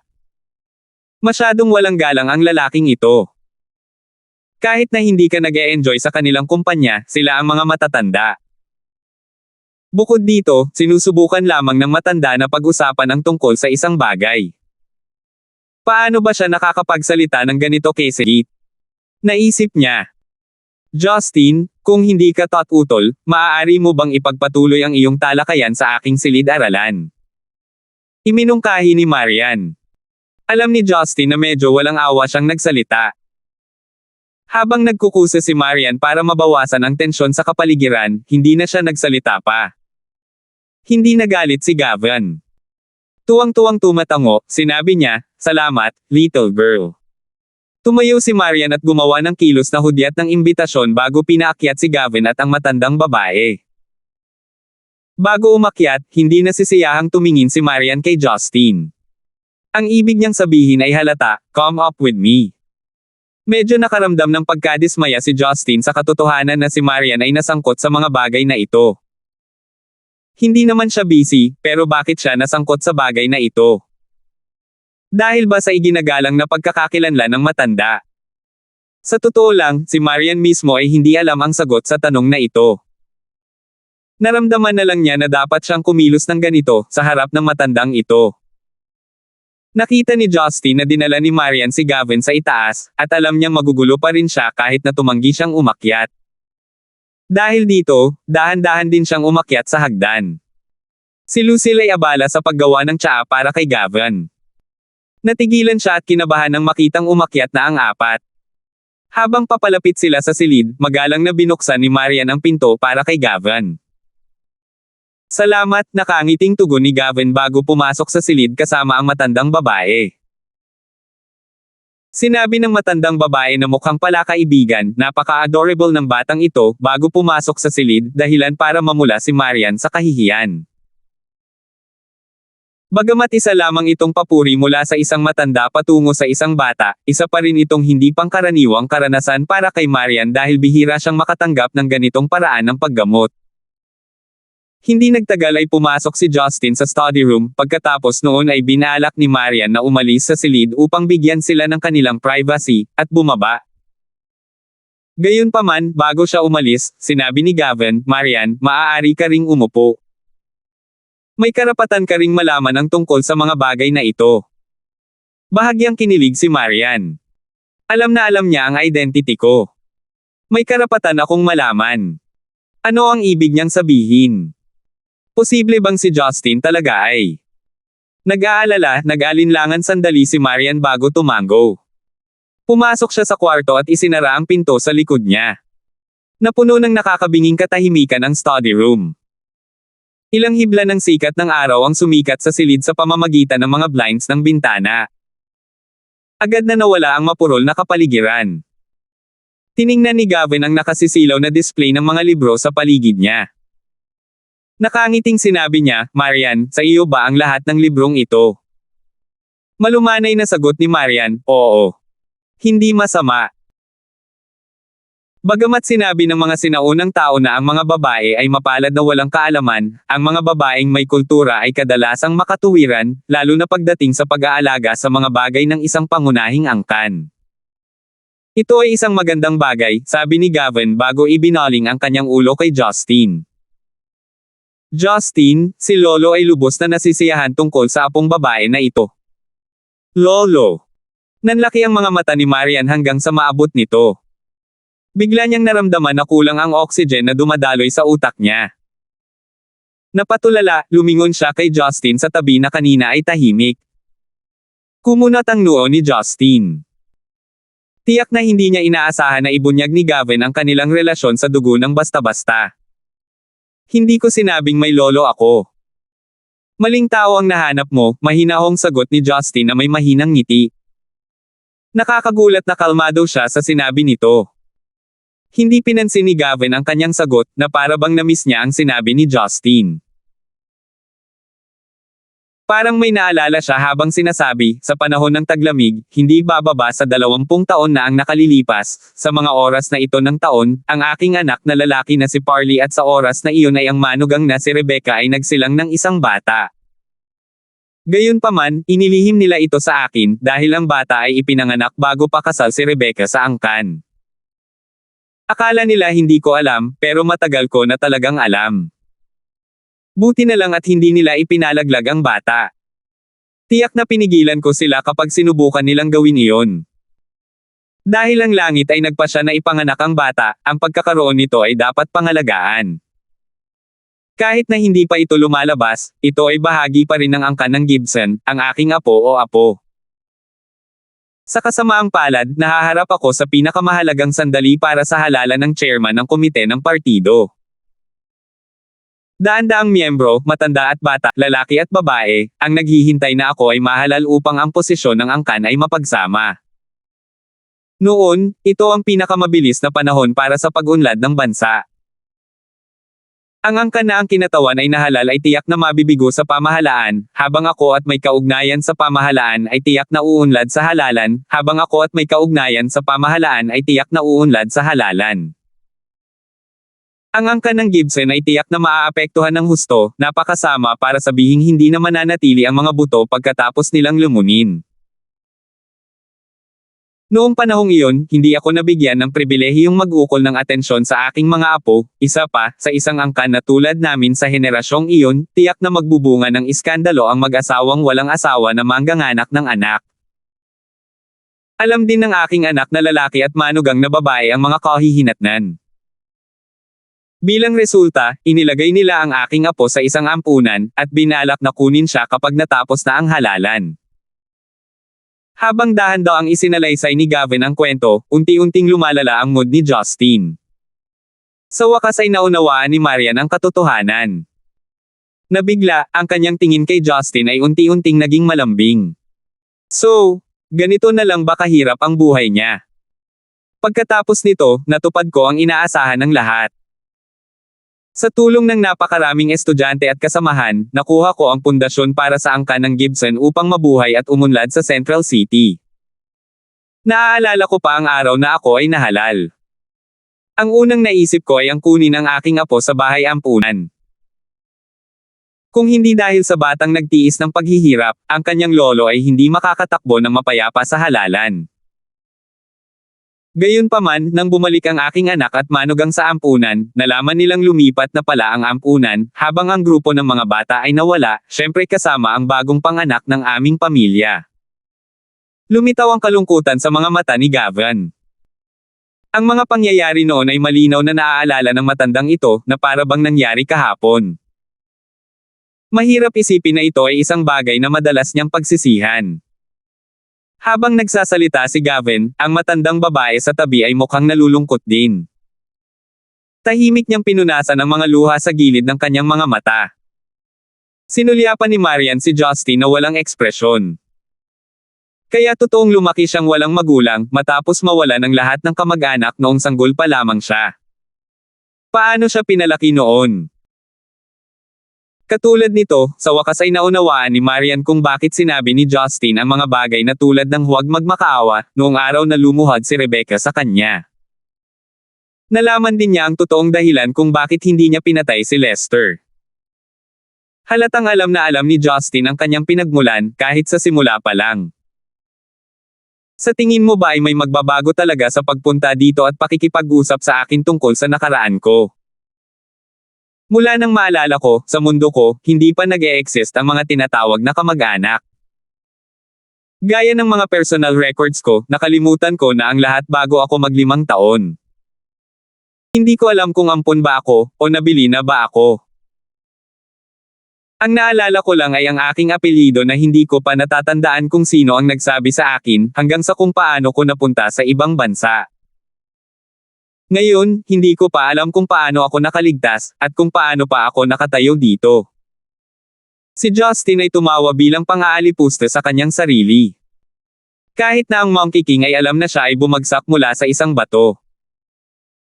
Noong ako ay nasa pinakamababa, walang sino man ang nandoon upang sabihin sa akin kung paano ako naging. Iiwan ko ang pagdurusa na tiniis ng aking katawan. Alam mo ba ang pakiramdam ng hindi kilala ang aking sarili? Ano ang kalungkutan sa mga kalungkutan na iyong inilarawan? Natigilan si Gavin habang nakatingin kay Justin. Nabigo siyang sagutin ang mga tanong ni Justin. Bahagyang namula ang mga mata ni Marian. Ang karaniwang katamaran na makikita sa aura ni Justin ay ganap na nakakalat, na para bang siya ay nilamon ng lubos na kawalang sigla, kawalan ng buhay, at kawalan ng pag-asa. Ang puso ko ay pagod na. Wala akong intensyon para sa paghihiganti, ngunit ang tanging pag-asa ko ay tumigil na kayo sa panghihimasok sa buhay ko. Gusto ko lang mamuhay ng mapayapa. Ano man ang mangyari sa labas ay walang kinalaman sa akin, sabi ni Justin bago tumalikod habang gusto niyang umalis sa study room. Maghintay. Biglang sumigaw si Gavin. Tumigil si Justin sa pagsulong. Gusto niyang iikot ang ulo, ngunit may narinig siyang kalabog sa sahig. Ang tunog na ito. Nagulat si Justin, dilat ang kanyang mga mata. Sa wakas ay lumingon siya para tingnan, at nakita niya si Gavin na lumuhad ng may time na tingin. Hindi lang si Justin ang nagulat, maging si Marian at ang matandang babae ay natulala. Matanda man siya o hindi, o dating pinuno ng bansa, ang pagluhod ni Gavin sa harap ng kanyang apo ay talagang isang bagay na kamangha-mangha.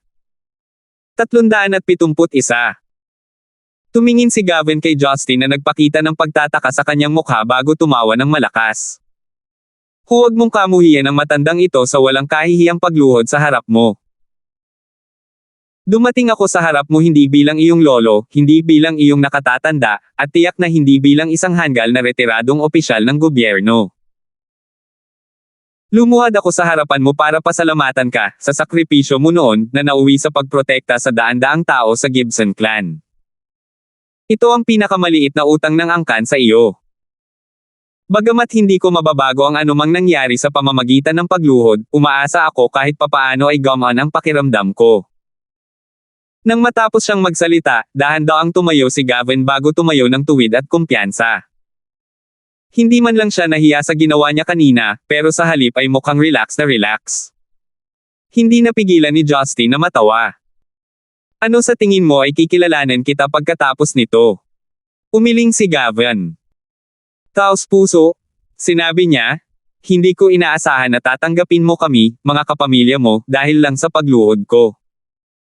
Sinabi ko ito noon, at uulitin ko. Bilang iyong lolo, bilang iyong nakatatanda, hindi ko kailanman naramdaman ang pangangailangan na lumuhad sa harap mo, kahit gaano ako nagigilty sa puso ko. Walang dahilan para lumuhad ang isang tao sa kanilang apo. At the same time, there's something a little controversial, which I feel is makatwiran gayunpaman. Ano man ang pangyayari, ang mga magulang ay hindi dapat makaramdam na sila ay may utang sa kanilang mga anak, dahil ang nasabing bata ay hindi isinilang kung wala ang kanilang mga magulang. Bagaman hindi ka pinalaki ng mga magulang mo, sila ang nagsilang sa iyo. Kahit na nagdusa ka ng husto pagkatapos noon, hindi mo pa rin maitatanggi na nabubuhay ka ngayon dahil sa kanila. At saka, hindi nila sinasadyang magdusa katulad ng naranasan mo. Ang panganganak sa iyo ay isang malaking panganib na napagdesisyonan nilang pasanin.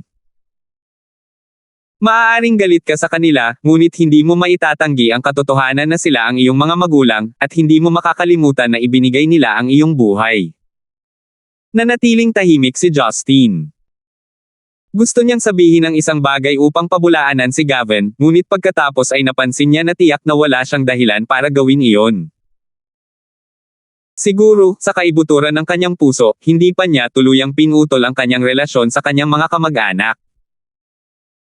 Kung hindi, hindi niya sasabihin kay Rebecca na huwag magmakaawa sa kanya at magpakita ng awa kay Lester.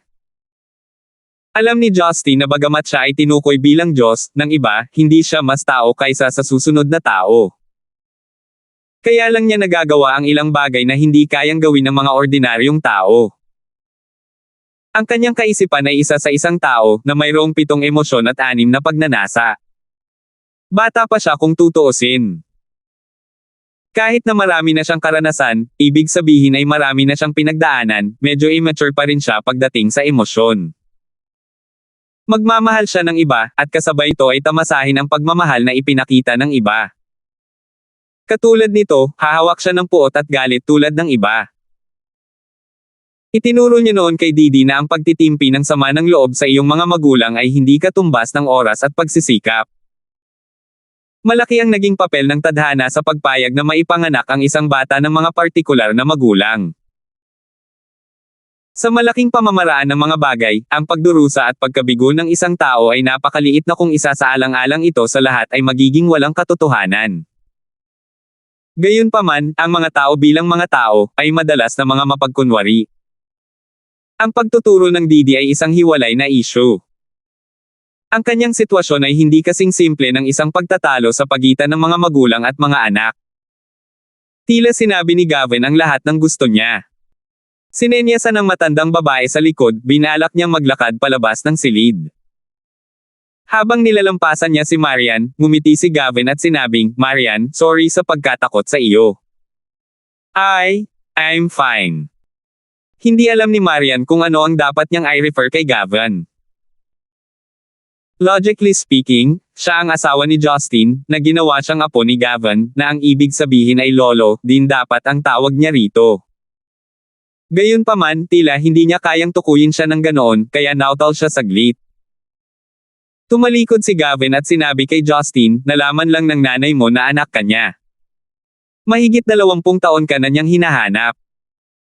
Nagtayo siya ng napakaraming orphanages sa pag-asang malunod ang panghihinayang na para sa iyo. Sa totoo lang, bilang biyenan niya, pakiramdam ko ay nasa isang kaawa-awa siyang posisyon.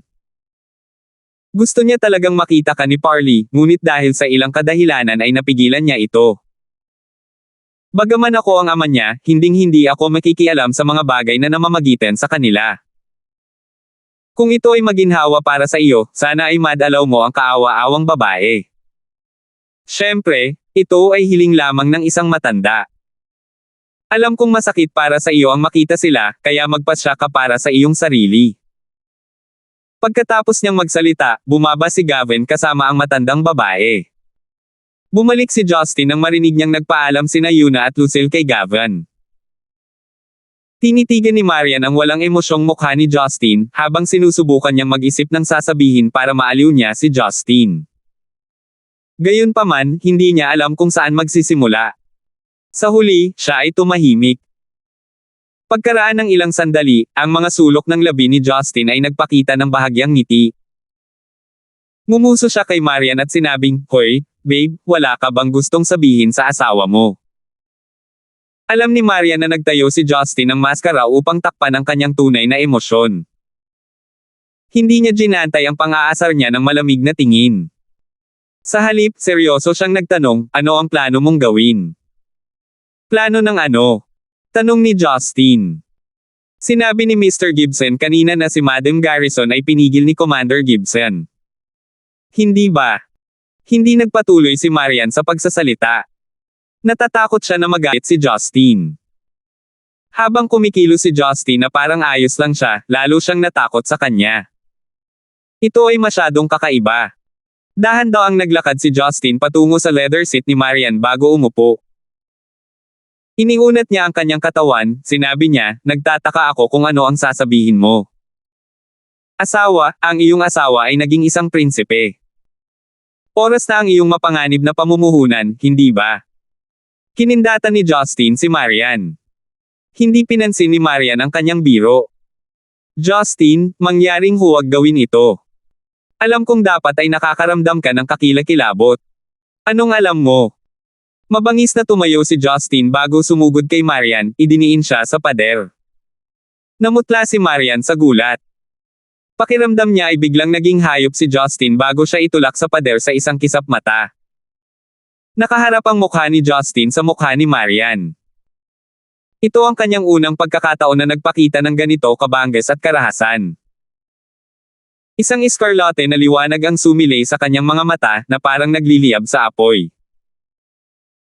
Ang mga braso ni Justin ay kumilos na parang bakal na pader habang nakadikit sa mga balikat ni Marian, habang ang kanyang kumukulong mainit na hininga ay tumatama sa mukha ni Marian. Ang pag-ikot ng bundok, nakakatakot na momentum ay nagparamdam kay Marian na ang kanyang dibdib ay diniin ng isang malaking bato na naging sanhi ng kanyang kahirapan sa paghinga. Gayunpaman, si Marian ay hindi natakot sa takot. Kinagat niya ang kanyang ibabang labi, iniyon niya ang lahat ng kanyang lakas upang imulat ang kanyang mga mata upang tumingin sa mga mata ni Justin. Nakatitig sa nakakasilaw na kagandahan, tumawa si Justin at sinabing, "Babae, mayroon ka bang clue kung ano ang pakiramdam ng paghiwa-hiwalayin ang mga bangkay para sa pagkain? Sabihin ko sa iyo, sa totoo lang hindi ito masyadong kakaiba sa karne ng daga. Uye, mga privileged people na tulad mo ay hindi kailanman nagkaroon ng pagkakataon na matikman ito dati. Kung gayon, alam mo ba kung ano ang pakiramdam na maglaro ng patay sa mga salansan ng mga bangkay sa loob ng 3 buong araw? Hayaan mong sabihin ko sa iyo. Ang mga uod at uod ay ilang beses na mas malaki kaysa sa mga bulate sa iyong ilong at lalabas sa iyong mga tainga. Alam mo ba kung ano ang pakiramdam na tretuhin tulad ng isang lab rat, na magkaroon ng higit sa 10 uri ng biochemical na gamot na ibinuhos sa iyong katawan? Hayaan mong ipaliwanag ko ito sa iyo. Ito ay eksaktong kapareho ng pakiramdam na nasimot ang iyong katawan ng hindi mabilang na mga kutsilyo mula sa loob, natatagal ng ilang linggo, at kahit na buwan. Alam mo ba? Si Justin ay hindi pinayagang magpatuloy sa pagsasalita. Si Marian na ang mga mata ay dilat na dilat at duguan ay biglang sumandal upang halikan si Justin sa kanyang mga labi. Ang tanging naramdaman ni Justin ay 2 piraso ng malamig at malambot na labi na naglalabas ng halimuyak ng jasmine. Sa isang dominante at pabago-bagong paraan, ang lahat ng kanyang mga salita ay naharang sa paglabas sa kanyang bibig. Did I just? Nahalikan siya ng pilit. Nakabukas pa rin ang mga mata ni Marian. Nagtama ang kanilang mga tingin, magkadikit ang mga labi at magkadikit ang mga ilong. Bumilis ang hininga ni Marian, na nagpakita sa kanyang kaba at pagpupumigla sa loob. Nagpakasawa si Justin sa kanyang matamis na hininga. Hindi nagtagal, gayunpaman, malinaw na nakita ni Justin na unti-unting napupunit ang mga mata ni Marian. Unti-unting tumulo ang luha sa kanyang mga mata. Sa wakas, kusang dumaloy ang 2 linya ng luha sa kanyang mukha. Dahil mahigpit siyang hinalikan ni Marian, magkadikit ng mahigpit ang kanilang mga mukha, na walang iniwang pagitan. Sa pagitan ng mukha ng isa't isa, nararamdaman ni Justin kung gaano kainit ang mga luha ni Marian.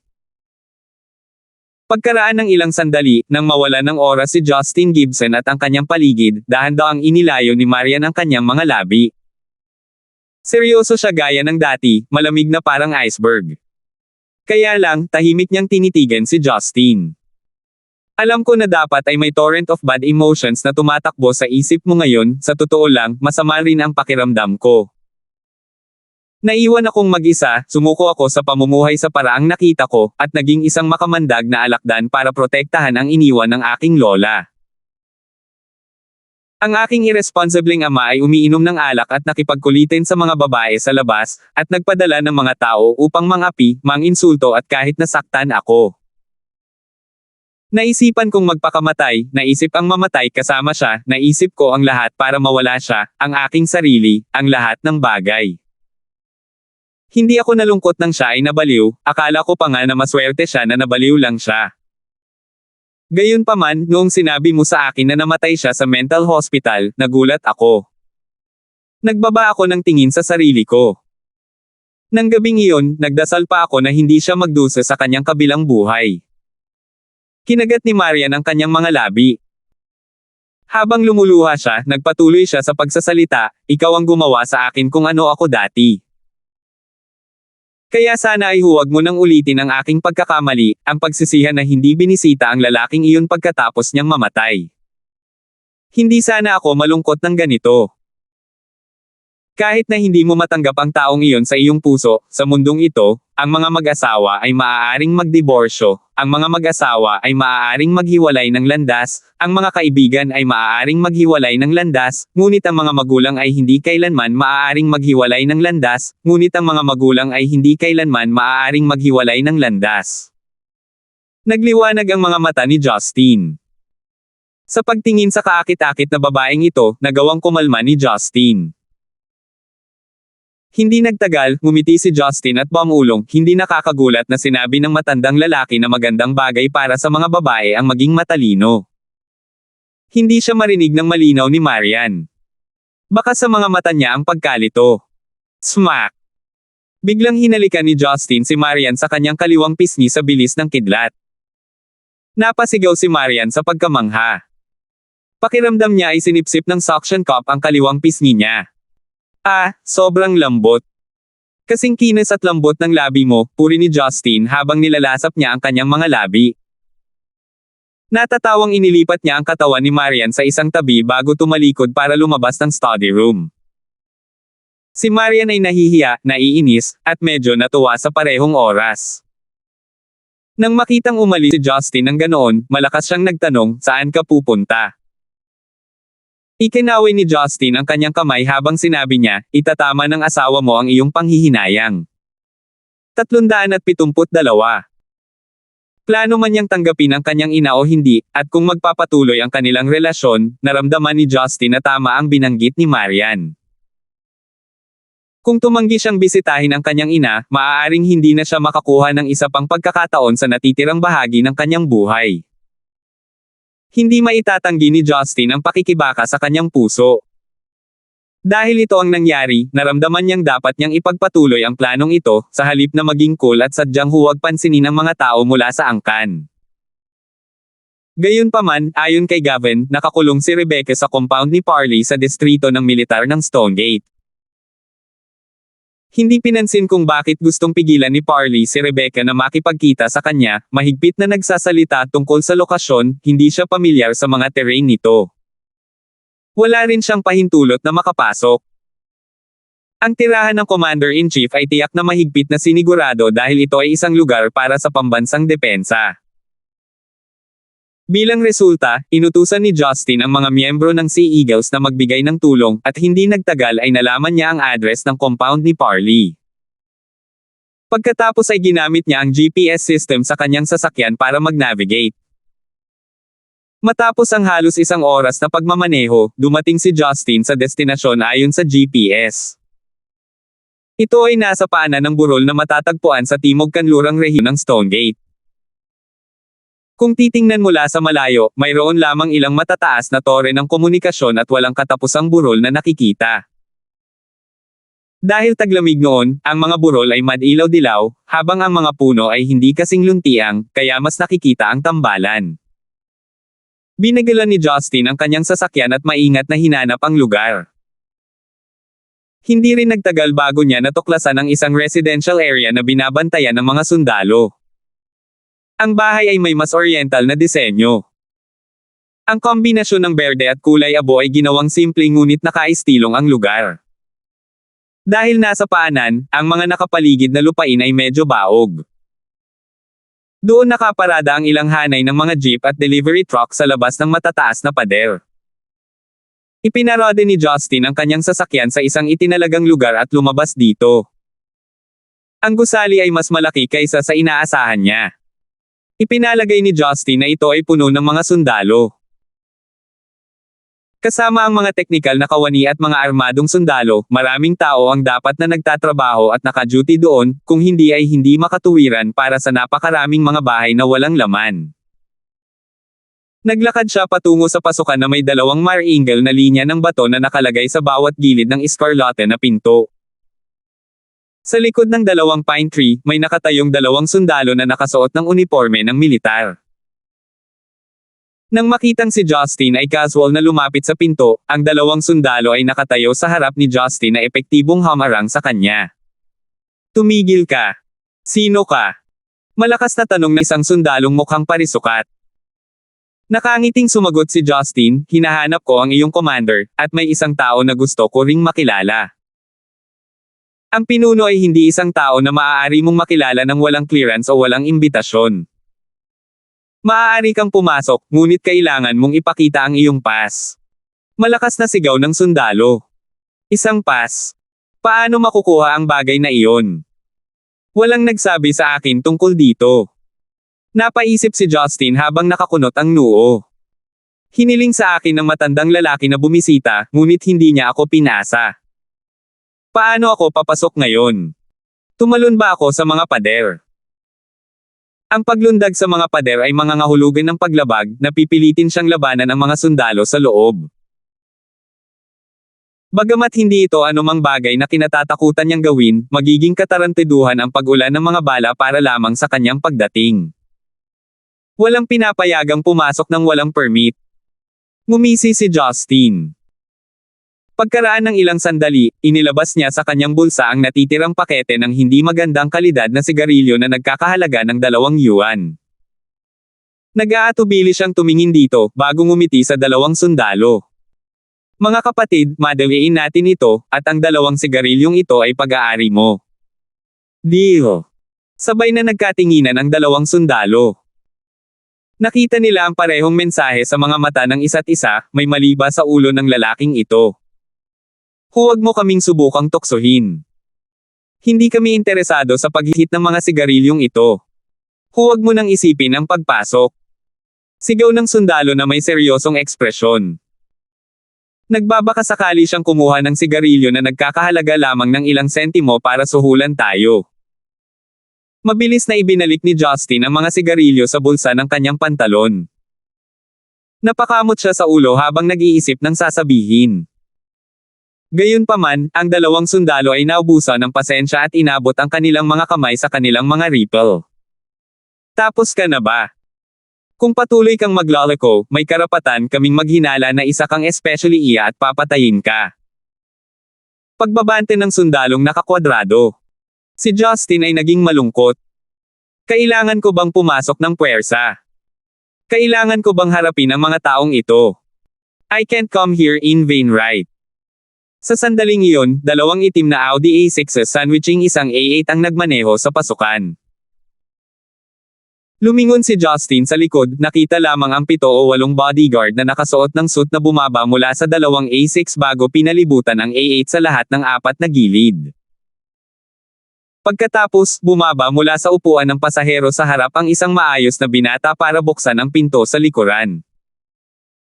Isang medyo may edad na lalaki na nakasuot ng kulay abong jacket pagkatapos ay lumabas ng sasakyan. Nagulat si Justin. Hindi niya inaasahan na makikita ang premier na si Gilmore Nigel dito, maging ang anak niyang si Gareth ay nandito. Paglabas ng sasakyan, nakita ni Gilmore si Justin at bahagyang napangiwi. Naalala niya tuloy kung sino si Justin.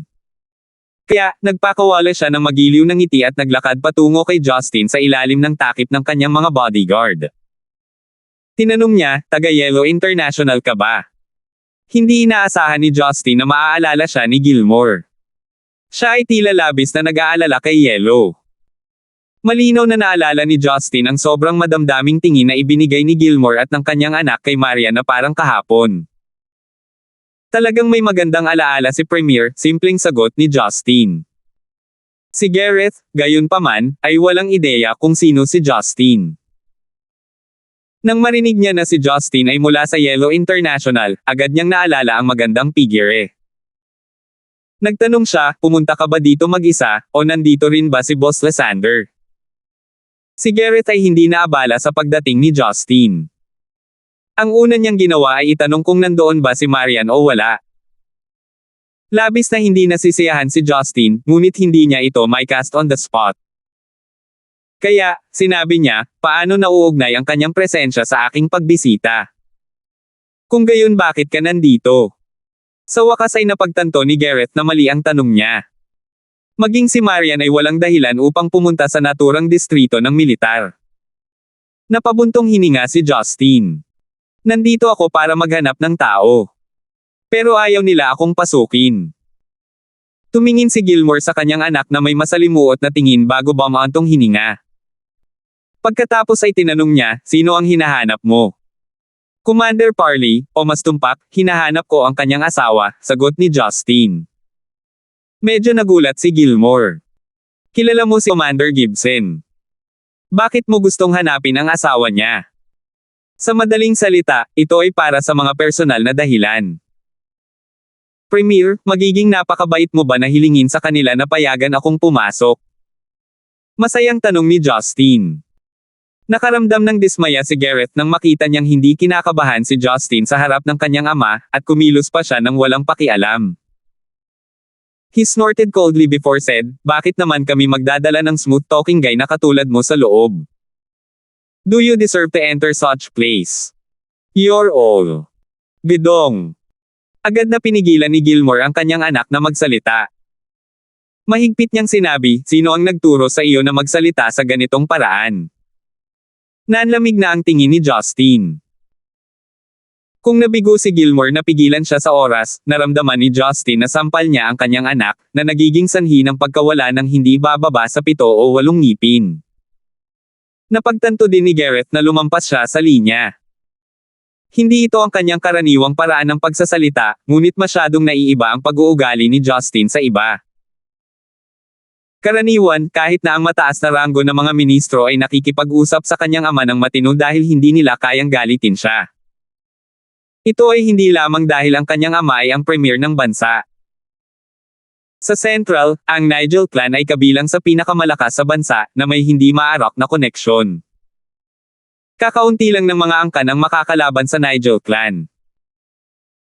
Bilang resulta, si Gareth na mas makapangyarihan kaysa sa iba mula pa noong bata pa ay nainas nang harapin niya si Justin na tuluyang nagtanggal sa kanyang posisyon. Dahil pinagalitan ang kanyang anak, tumingin si Gilmore kay Justin ng may magiliw na tingin. Ikaw ay isang kawili-wiling binata at ako ay nasa mabuting kalagayan. Hayaan mo akong tulungan ka. Titingnan ko kung ano ang gusto mong gawin sa loob. Ama. Gustong tutulan ni Gareth ang desisyon ng kanyang ama, ngunit binigyan siya ng nakakatakot na tingin ng kanyang ama, na naging dahilan upang agad niyang itikom ang kanyang bibig. Ang tanging magagawa niya ay ang titigan si Justin ng mabangis. Hindi pinansin ni Justin itong layaw na tusok. Nakangiting sinabi niya kay Gilmore, salamat, Premier. Habang naglalakad patungo sa pasukan, ang isa sa mga bodyguard ay naglabas ng isang pass na may nakaprint na pambansang sagisag upang ipakita sa 2 sundalo.